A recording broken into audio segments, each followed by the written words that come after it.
When you see how easy it is to make hibachi in your own kitchen, you'll never lift the phone to order takeout or delivery again. Even better, all the white sauce you ever wanted.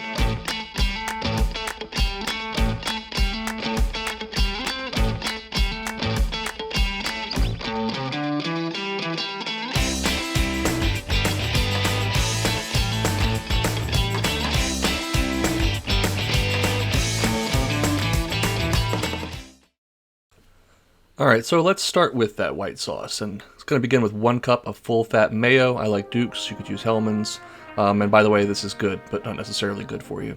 1 tablespoon of melted unsalted butter will be added to our other fat. 1 tablespoon of ketchup.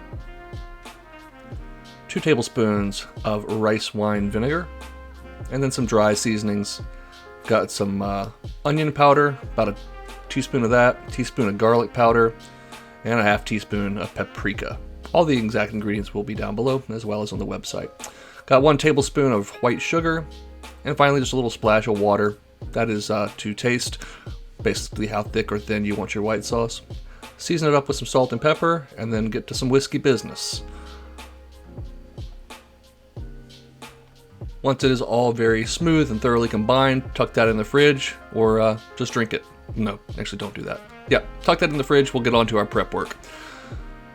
Got a couple of boneless, skinless breasts here. We're going to go ahead and cut these in half so they'll cook very quickly in our hot skillet. Just take your knife, hold your hand parallel to your board and cut through.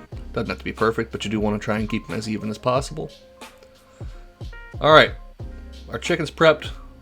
I magically off camera prepped everything else. Let's talk about what we got going on here. We're going to use some soy sauce for seasoning. We've got 8 ounces of button mushrooms that have been stemmed and halved, 1 really large or maybe 2 medium-sized zucchini cut into bite-sized or slightly larger than bite-sized chunks, 1 medium onion diced, 1 tablespoon of freshly finely minced ginger, the same of garlic. I have 1 carrot that I have thinly sliced here so it'll cook nice and quickly, and we'll need the juice of a lemon as well as a tablespoon or 2 of unsalted butter.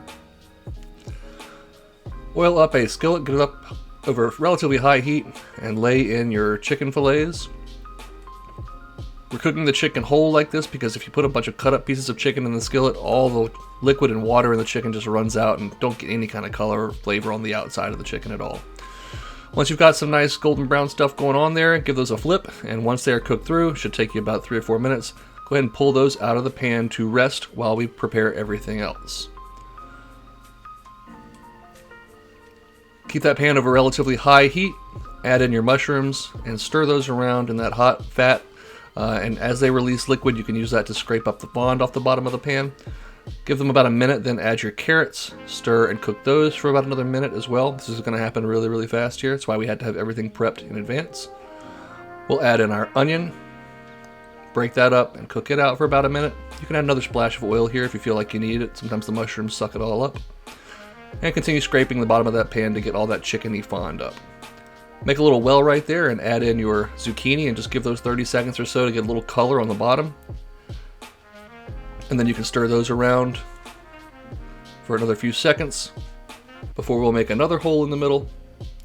Add in 1 tablespoon at least of butter, all your garlic and all your ginger, and at this point you've got to basically stir this constantly because with that heat, that ginger and garlic particularly can burn very quickly. So scrape, scrape, scrape, stir, stir, stir, splash in a tablespoon or 2 of soy sauce, squeeze in the juice of maybe 1/3 of a lemon, and then what you're going to do is pull this off the heat, dice your chicken up into nice little bite-sized pieces, and then once they are diced, we can return them to the hot skillet along with everything else. At this point, we've got a ton of heat in this pan, and if we just let this sit here while you grab a plate and get your white sauce, it's all going to turn to mush. So as soon as you're done cooking with it, get it out of that hot skillet and into a serving bowl. Once you're ready to serve, of course, you're going to want to grab some rice. This is just plain steamed white rice. We've got some great fried rice video recipes, which I'll drop a link to down below if you prefer to make fried rice with this, but it's just so simple. I wanted to keep it with the plain white fried rice on the side. We'll sprinkle on a few sesame seeds, a few green onions. You know I gotta have my green onions. And then I like a little squirt of sriracha, or hot sauce of your choice. There it is. Oh well, we gotta have our white sauce. That chicken has great flavor from the color we were able to get on it. It's buttery, the lemon juice really brightens up everything. Of course, the white sauce is sweet and creamy and a little tangy from that vinegar. Man, if you love hibachi, you are going to love this dish. You definitely got to give it a try. From start to finish, it only takes about 30 minutes, and most of that is just prep work. One pan dinner, except for the pan you needed for the rice, but you know, we're not counting that. Those veggies are still have a nice bite to them. That zucchini's not all mushy. Man, this is delightful.